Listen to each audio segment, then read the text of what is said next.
ఆంజనేయ స్వామి వారు భేతాళునికి ఒక వరం ఇస్తారు.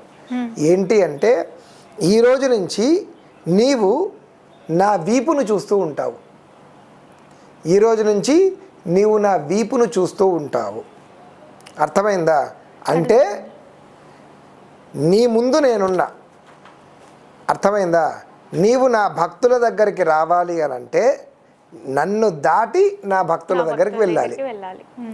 అర్థమైందా? కాబట్టి నన్ను నీవు దాటే సాహసం చేయలేవు. కానీ ఇప్పటి నుంచి నువ్వు ఇదే దేవాలయంలో ఉండు.